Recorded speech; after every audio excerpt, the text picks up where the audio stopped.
बोलिए श्री लक्ष्मी नारायण भगवान की जय। श्री कृष्णचंद्र भगवान की जय। धर्मराज युधिष्ठिर बोले, हे जनार्दन, फाल्गुन मास की कृष्ण पक्ष की एकादशी का क्या नाम है तथा उसकी विधि क्या है? कृपा करके आप मुझे बताइए। श्री भगवान बोले, हे राजन, फाल्गुन मास की कृष्ण पक्ष की एकादशी का नाम विजया एकादशी है। इसके व्रत के प्रभाव से मनुष्य को विजय प्राप्त होती है। यह सब व्रतों से उत्तम व्रत है। इस विजया एकादशी के महात्म के श्रवण व पठन से समस्त पाप नाश हो जाते हैं। और एक समय देवर्षि नारद जी ने जगत पिता ब्रह्मा जी से कहा, महाराज, आप मुझसे फाल्गुन मास के कृष्ण पक्ष की एकादशी का विधान कहिए। ब्रह्मा जी कहने लगे कि हे नारद, विजया एकादशी का व्रत पुराने तथा नए पापों को नाश करने वाला है।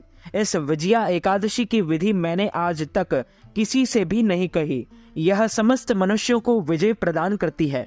त्रेता युग में मर्यादा पुरुषोत्तम भगवान श्री रामचंद्र जी को जब 14 वर्ष का वनवास हो गया, तब वे श्री लक्ष्मण तथा सीता जी सहित पंचवटी में निवास करने लगे। वहां पर दुष्ट रावण ने जब सीता जी का हरण कर लिया, तब इस समाचार से श्री रामचंद्र जी तथा लक्ष्मण अत्यंत व्याकुल हुए और सीता जी की खोज में चल दिए। घूमते घूमते जब वे मरणासन्न जटायु के पास पहुंचे, तो जटायु उन्हें सीता जी का वृत्तांत सुनाकर स्वर्गलोक चल गया। और कुछ आगे जाकर उनकी सुग्रीव से मित्रता हुई और बाली का वध किया। हनुमान जी ने लंका में जाकर सीता जी का पता लगाया और उनसे श्री रामचंद्र जी और सुग्रीव की मित्रता का वर्णन किया। वहां से लौटकर हनुमान जी ने भगवान राम के पास आकर सब समाचार कहे। श्री रामचंद्र जी ने वानर सेना सहित सुग्रीव की संपत्ति से लंका को प्रस्थान किया। जब श्री रामचंद्र जी समुद्र से किनारे पहुंचे, तब उन्होंने मगरमच्छ आदि से युक्त उस अगाध समुद्र को देखकर लक्ष्मण जी से कहा कि इस समुद्र को हम किस प्रकार से पार करेंगे। श्री लक्ष्मण जी ने कहा, हे पुराण पुरुषोत्तम, आप आदि पुरुष हैं, सब कुछ जानते हैं। यहाँ से आधा योजन दूर पर कुमारी द्वीप में वक्दालभ्य नाम के मुनि रहते हैं। उन्होंने अनेक ब्रह्मा देखे हैं। आप उनके पास जाकर इसका उपाय पूछिए। लक्ष्मण जी ने इस प्रकार के वचन सुनकर श्री रामचंद्र जी वक्दालभ्य ऋषि के पास गए और उनको प्रणाम करके बैठ गए। मुनि ने भी उनको मनुष्य रूप धारण किए हुए पुराण पुरुषोत्तम समझकर उनसे पूछा कि हे राम, आपका आना कैसे हुआ? रामचंद्र जी कहने लगे कि हे ऋषि, मैं अपनी सेना सहित यहाँ आया हूँ और राक्षसों को जीतने के लिए लंका जा रहा हूँ। आप कृपा करके समुद्र पार करने का कोई उपाय बतलाइए। मैं इसी कारण आपके पास आया हूँ। वक्दालभ्य ऋषि बोले कि हे राम, फाल्गुन मास के कृष्ण पक्ष की एकादशी का उत्तम व्रत करने से निश्चय ही आपकी विजय होगी। साथ ही आप समुद्र भी अवश्य पार कर लेंगे। इस व्रत की विधि यह है कि दशमी के दिन स्वर्ण, चांदी, तांबा या मिट्टी का एक घड़ा बनाएं। उस घड़े को जल से भरकर तथा 5 पल्लव रख वेदिका पर स्थापित करें। उस घड़े के नीचे सतनजा और ऊपर जौ रखें। उस पर श्री नारायण भगवान की स्वर्ण की मूर्ति स्थापित करें। एकादशी के दिन स्नान आदि से निवृत्त होकर धूप, दीप, नैवेद्य, नारियल आदि से भगवान की पूजा करें। तत्पश्चात घड़े के सामने बैठकर दिन व्यतीत करें और रात्रि को भी उसी प्रकार बैठे रहकर जागरण करें। द्वादशी के दिन नित्य नियम से निवृत्त होकर उस घड़े को ब्राह्मणों को दे दें। हे राम, यदि तुम भी इस व्रत को सेनापतियों सहित करोगे तो तुम्हारी विजय अवश्य होगी। श्री रामचंद्र जी ने ऋषि के कथा अनुसार इस व्रत को किया और इसके प्रभाव से दैत्यों पर विजय पाई।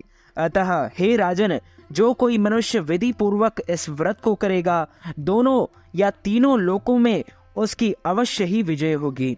श्री ब्रह्मा जी ने नारद जी से कहा कि हे पुत्र, जो कोई इस व्रत के महात्मा को पढ़ता या सुनता है, उनको वाजपेयी यज्ञ का फल प्राप्त होता है। बोले श्री लक्ष्मी नारायण भगवान की जय, श्री वृंदावन बिहारी लाल की जय, श्री गिरिराज धरण की जय, बालकृष्ण लाल की जय, श्याम सुंदर श्री यमुने महारानी की जय, श्री वल्लभाधीश की जय, श्री गोसाई जी परम दयाल की जय, श्री गुरुदेव की जय, लाडले लाल की जय, आज के आनंद की जय, अच्युतम केशवम राम नारायणम कृष्ण दामोदरम वासुदेवम हरि श्रीधरम माधवम गोपिका वल्लभम श्री जानकी नायकम श्री रामचंद्रम भजे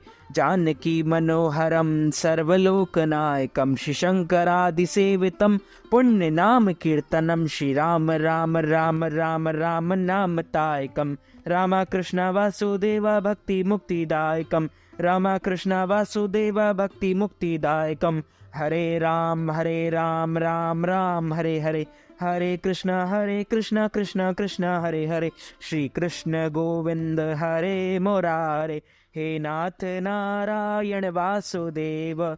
यदि आप भी विजया एकादशी के निमित्त ब्राह्मणों को फलाहार करवाना चाहते हैं या अन्नदान, वस्त्रदान, गौदान, फलदान, तिलदान अथवा पारणा के निमित्त ब्राह्मण भोजन या एकादशी व्रत उद्यापन करवाना चाहते हैं तो इस हेतु आप नगद राशि, धन राशि हमारे गूगल पे, फोन पे, पेटीएम या अकाउंट नंबर के माध्यम से भेज करके विजया एकादशी का संपूर्ण पुण्य फल और पुण्य लाभ प्राप्त कर सकते हैं। तो मित्रों, हमारे इस ज्ञानवर्धक वीडियो को आप अधिक से अधिक लोगों को शेयर कीजिएगा, लाइक कीजिएगा, कमेंट कीजिएगा और सब्सक्राइब करके बेल आइकन को भी ऑन कर लीजिए। ऐसे ही नई नई वीडियोस देखने के लिए आप सभी को सादर जय श्री कृष्ण, सादर धन्यवाद।